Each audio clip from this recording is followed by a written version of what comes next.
victory, fitting for a woman who would become the embodiment of resistance and rebellion. Her family status as tribal aristocrats meant that she had both wealth and influence, which she would later use to rally her people against the Romans. The Iceni had a history of cooperation with Rome, but the relationship soured dramatically when Boudicca's husband, Persutigus, died. Persutigus had left his kingdom jointly to the Roman Emperor Nero and his own daughters, hoping to safeguard his people's autonomy and property.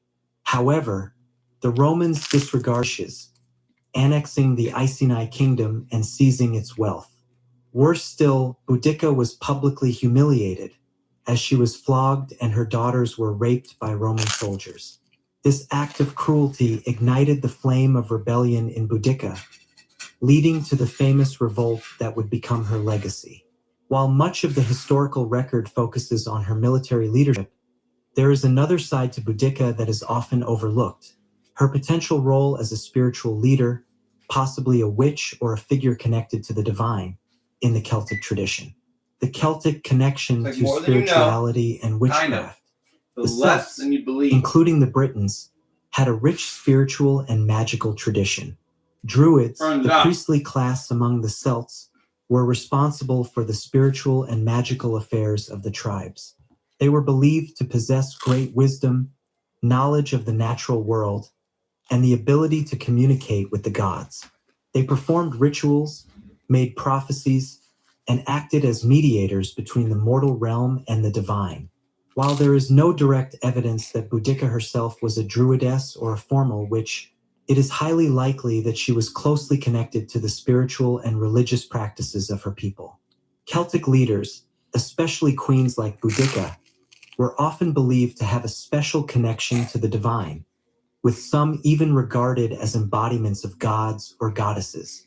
The Celts held the belief that certain individuals had the power to commune with the gods or harness supernatural forces, and it is possible that Boudicca, as a leader, was seen as one of these figures. Boudicca's role as a potential which may also be linked to her strong spiritual convictions and the symbolic importance of her revolt. Celtic society often viewed the use of magic and supernatural power as tools for both protecting the tribe and exerting influence over enemies. In a world where ritual and belief in divine favor were deeply intertwined with leadership and military success, Boudicca may have relied on her spiritual connection to strengthen her resolve and that of her warriors. The role of Druidic influence. The Druids were known to play an important role in Celtic society, especially in times of conflict or war.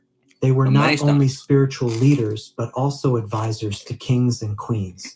Given the political and religious turbulence surrounding Boudicca's reign, it is plausible that she had the support of Druids or other spiritual leaders during her revolt. The Druids were well known for their powers of prophecy, and it is possible that they saw Boudicca's uprising as part of a greater cosmic struggle between the forces of the Celts and the encroaching Roman Empire. According to Roman historian Tacitus, before Boudicca launched her revolt, a group of the Iceni spiritual leaders performed a ritual in which they sought the approval of the gods for their planned war against the Romans. This ritual may have involved offerings, divinations, or the invocation of supernatural forces to aid their cause. It would not be surprising if Boudicca, as their queen, had participated in such a rite, given the importance of spiritual favor in Celtic warfare. Boudicca's battle cry and symbolic power. When Boudicca raised her army against the Romans, she became more than just a military leader. She became a symbol of resistance, the embodiment of the Celtic fight for freedom. According to legend, her battle cry was filled with the wrath of a woman wronged and a people oppressed. When the Romans but this fury may have had a spiritual dimension. Boudicca's anger and determination could have been seen as the manifestation of divine power, channeled through her as the spiritual leader of her tribe. It is worth noting that the Celts often viewed women in positions of power as having a special connection to the divine. Celtic goddesses such as Morgan, the goddess of war and fate, and Brigid, the goddess of fertility and healing, represented aspects of the divine that were integral to the lives of the Celts. Boudica, with her forceful leadership, her symbolic power, and her deep connection to the natural world, could have been seen as embodying these goddess-like qualities. This connection to the divine, combined with the tragic circumstances surrounding her rebellion, created an aura of invincibility around Boudica. Her defiance against Rome could be seen as an act of cosmic justice, an act backed not only by the strength of her warriors, but also by the spiritual power of the gods themselves. To the Celts, her revolt against Roman imperialism was not only a political and military act, but also a sacred mission, divinely sanctioned to restore balance to a world that had been tipped by Roman conquest. Boudica's symbolism as a witch and warrior. The image of Boudica as a witch is a fascinating blend of historical fact and mythic symbolism. While it is unclear whether she practiced formal witchcraft or had any mystical powers herself, she certainly embraced the symbols and values that would align her with magical traditions. Her fierceness in battle, her ability to inspire her people, and her defiance against a powerful empire all resonate with qualities traditionally associated with witches and women of power in the ancient world. Boudica's physical appearance was described by Roman historians as imposing and dignified, and her very presence would have commanded attention. She is often depicted in art riding a chariot, her hair flowing behind her, leading her warriors into battle. This image of a woman riding a chariot, a symbol of power, channeled the energy of the earth, the sky, and the divine. Her chariot could be seen as a vehicle for the divine forces she called upon, a tool for channeling both the power of the earth and the supernatural forces that were believed to guide her actions. The tragic end and lasting legacy. Boudica's revolt, though initially successful, ultimately ended in defeat.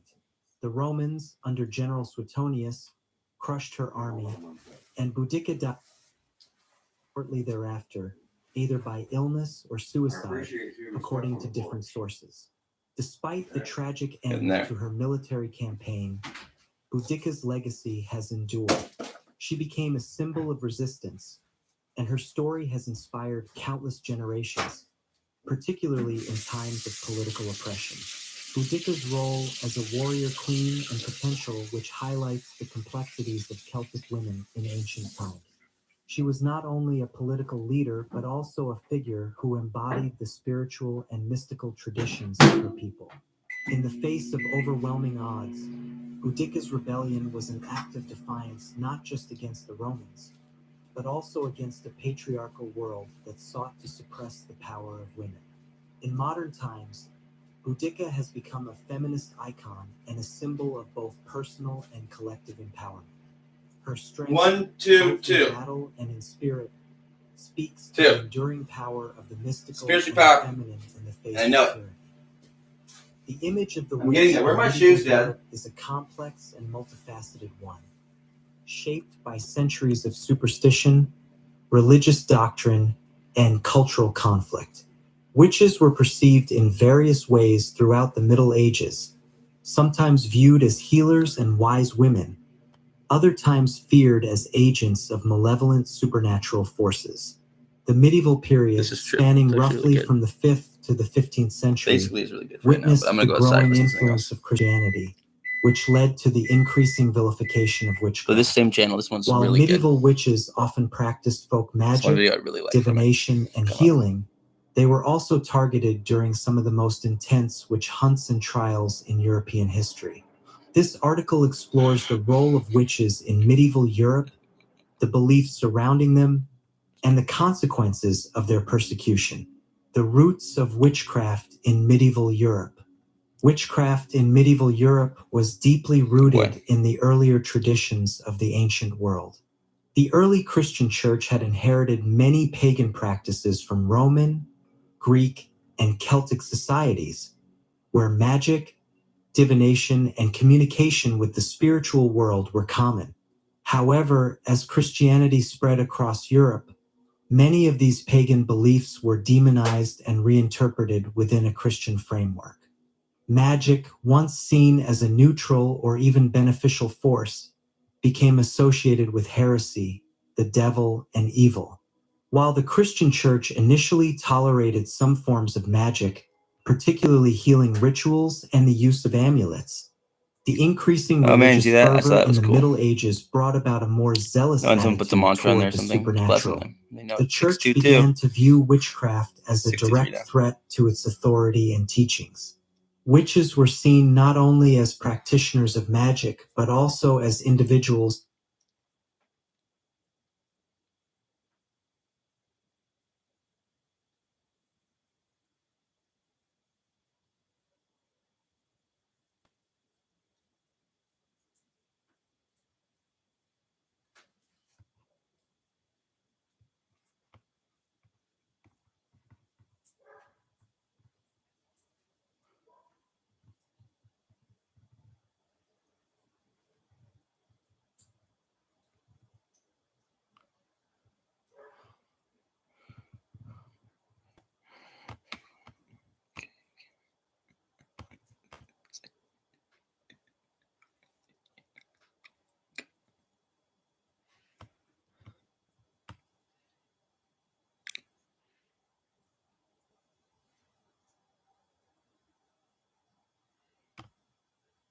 Me too.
Welcome to today's video, where we're diving.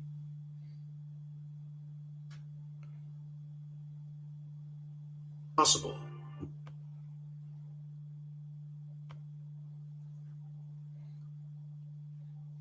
Now Taxes is getting the TurboTax app and filing your taxes yourself 100% free if you didn't file with us last year. Now this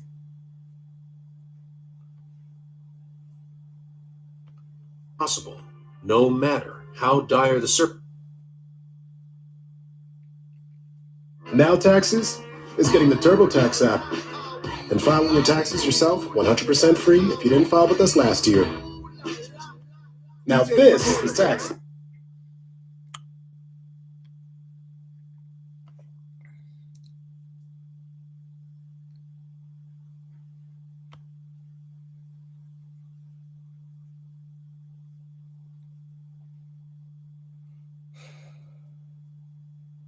and architecture. In fact, the Emperor of China was often referred to as the Son of the Dragon, a title reflecting both the ruler's connection to these powerful creatures and his divine right to rule. In Japan, dragons also have an important place in culture, though they are sometimes more fearsome. The Japanese dragon or Ryu is often associated with water, much like its Chinese counterpart, Fearsome. but is sometimes depicted as more menacing. The Japanese dragon is known for its ability to transform into various forms, including a human shape, and is closely connected It's his with pet. the weather. The most famous Taran Japanese saying dragon that's my pet, is the kind of, Ryujin, but not really. the sea My god son. and ruler of the oceans. According to mythology, Actually. Ryujin could manipulate the tides and was also known to possess Ryujin? a magical jewel that controlled the waves. In Korean mythology, dragons are similarly benevolent and are seen No, he's a as real protectors of the people. Korean dragons are often depicted with long, snake-like bodies, antler-like horns, and 5 claws, signifying their connection to royalty and divine power. The Korean dragon is a symbol of good luck and is closely associated with water and agricultural prosperity. Western dragons, fierce and menacing, while dragons in the East are typically seen as benevolent or wise. Dragons in Western mythology tend to have a darker reputation. In European myths, dragons are often depicted as fierce, fire-breathing creatures that hoard treasure and terrorize villages. These dragons are commonly the adversaries of knights and heroes in medieval stories, and many of these dragons are symbols of chaos, greed, and destruction. One of the most famous dragons in Western mythology is the dragon slain by the hero Saint George. The tale of Saint George and the dragon is one of the most well-known stories of the Middle Ages. In this legend, Saint George, a knight, slays a fearsome dragon that is terrorizing a kingdom and demanding human sacrifices. The dragon represents evil and sin, and George's victory symbolizes the triumph of good over evil. This story, along with others like it, helped establish the archetype of the dragon as a villain in Western folklore. In Norse mythology, dragons were often depicted as guardians of treasures, with the most famous dragon being Fafnir, who turned into a dragon after becoming consumed by greed.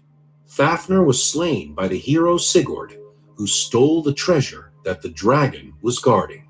In this story, the dragon's hoard is both a symbol of wealth and corruption, and its slaying marks the hero's victory over greed.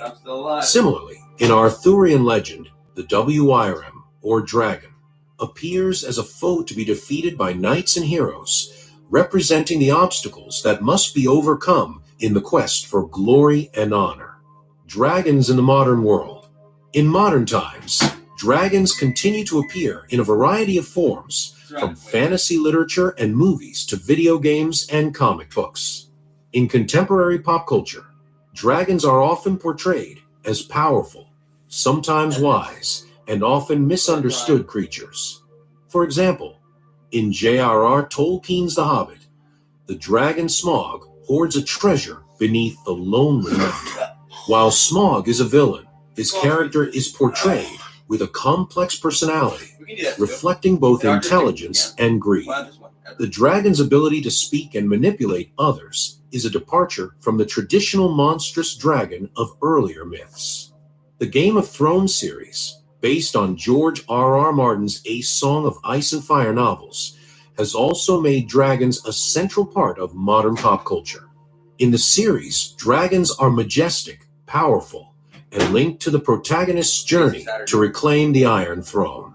These dragons, however, are not just symbols of destruction, but are also used as tools of war, representing both destruction and power.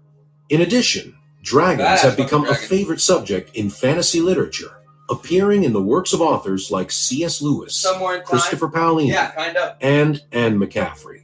These dragons, though often powerful and magical, are depicted with varying levels of intelligence, loyalty, and empathy, which complicates the traditional view of dragons as mere monsters.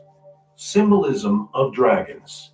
Across both Eastern and Western cultures, dragons are symbols of powerful forces, whether good or evil. They represent the primal forces of nature, the elements, and the unknown. In many cultures, dragons are seen as protectors, bringers of wisdom, and guardians of sacred places or treasures. In other stories, they embody chaos, greed, and destruction, serving as obstacles that must be overcome by heroes. The dragon's power and majesty and mystique have made it a lasting symbol in human imagination, representing both the dangers and wonders of the world around us. Whether viewed as benevolent beings that control water and weather, or as fierce adversaries to be slain, dragons remain one of the most iconic and enduring creatures in mythology and storytelling. Dragons are more than just mythological creatures. They are symbols of human creativity, fear, and ambition. From the wise and benevolent dragons of the East to the fierce and destructive dragons of the West, these creatures embody the complexities of human nature and the mysteries of the world. As legends and stories evolve, dragons continue to capture the imagination of people around the world, securing their place as one of the most iconic creatures in mythology.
He was feral. Now he's not. Playing both Cool. and mischievous A miracle story. A miracle. A miracle story.